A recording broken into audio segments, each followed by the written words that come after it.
Welcome to Habitly Courses, a production of Manage to Win. Each course is divided into multiple lessons for easy viewing. All are now completely free, so you can watch them on your own or work through them as a team. Please subscribe to this channel, leave a comment, and share your favorite lessons with others. Try to find something that helps you be your best. Hello, this is David Russell. I'm back. We're talking about mastering meetings. One of the key ways to master a meeting is to know your audience, whether you are the leader or facilitator or simply a participant. One of the questions you can ask yourself is, have you ever felt part or all of a meeting you were participating in was a waste of time? We've all been there, haven't we? Well, why not change? We can do it differently. One of the things we can do is know our audience better so we organize the meeting to be more efficient and effective. The DISC behavioral language gives you insights into how people participate in meetings. The high D for dominance, this is how you handle problems and challenges, is task-oriented, focused on results, and they have a sense of urgency. They want summary information, okay? Don't drag it out in great detail for them, but they do have a tendency to miss detail. So they're going to drive a process, but they're better as a team.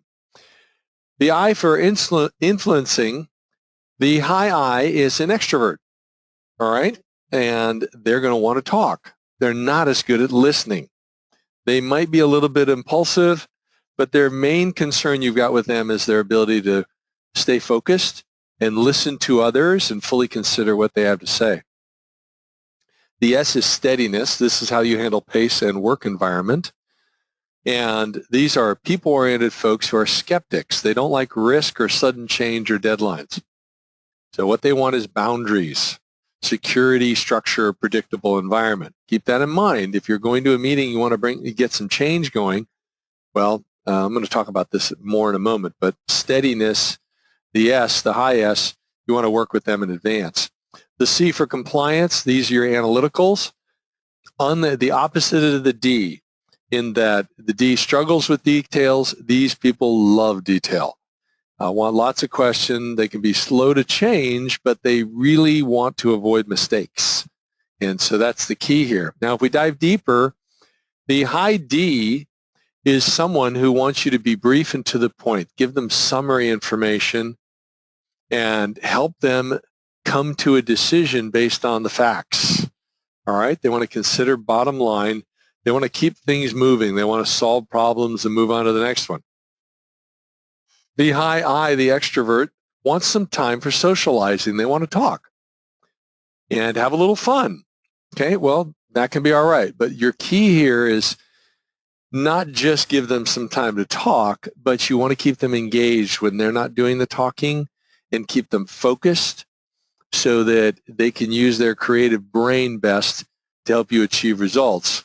The high S, steadiness, this person, remember, is a skeptic. So if you want to come to decisions at the meeting, it's best to give them information to consider and meet with them and talk verbally with them, not bury them in emails or long voicemails, to bring them along through the decision-making process so you can get them closer, if not get them to come to a decision before the meeting. Going to work out better for you.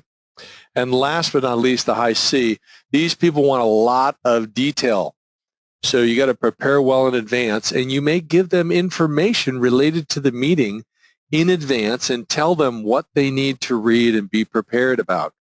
Because if you want to drive results, drive action, drive decisions, these people need to see a lot of data first, and you're usually not going to be able to get through all that in a meeting. So you need to work with them. Now, the behaviors are how you do something. Your PIAV or your motivators are why you do it. At a high level, the theoretical loves to learn. The utilitarian wants to achieve results. The aesthetic has two things going on. They like beauty, they're artistic, and they want harmony in the workplace. The social wants to make the world a better place. The individualistic wants to be in control. And the traditional basically wants to do things the right way. It's important to them. Now, let me give you one screen that takes this down a level from those motivators down to the driving forces. For each motivator, there are two driving forces. So you can be intense in one of the two or be about equal, but ideally we want to see some intensity, one of the two. And so that's what we're going to appeal to. So you can see in the upper left, I have instinctive. That is the theoretical value or motivator. The key word is knowledge. And what motivates them related to knowledge is to build upon their past learning experiences and skills. So they want to build on that, or intuition, okay? Now, if you shift that just to the one to the left, the intellectual, it's still the theoretical motivator, but now it shifts and they're motivated when they can learn anything and everything about a new subject. So that's not the focus of the instinctive person. The instinctive person only wants to learn enough to get the job done. The intellectual wants to learn everything. May not have an application, but they're very interested in learning. And what I've done is I've gone through each of the 6 values or motivators to list their different driving forces and what motivates those individuals. So think about that. There'll be some exam questions on this, but think about it. And what we want to do is figure out ourselves, so what's most motivational for ourselves, and then as we're working with the other people who will be in the meeting, what is most important to them? Then we adapt the information and the way we manage the meeting to their driving forces, which is why they're there and why they do their work, and then their behaviors of how they do things. So I want to emphasize, the first and most important to understand is yourself. Focus your meeting activities based on your strengths, and then be a role model for active listening. In other words, listening to someone, repeating back small parts of what they said to confirm you're understanding correctly, maybe ask some questions.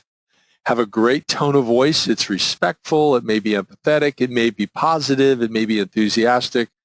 Okay? And if things start to go south, I want you to be realistic, but help people see through any negativity to get through to a solution. Because a lot of meetings have to deal with problems. We don't want to dwell on that exclusively.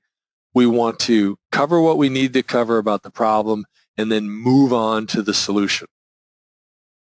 So this is lesson 2. Know your audience. I kept it at a high level. Easy for you, right? You got 5 questions here. Did you learn something that maybe you could apply?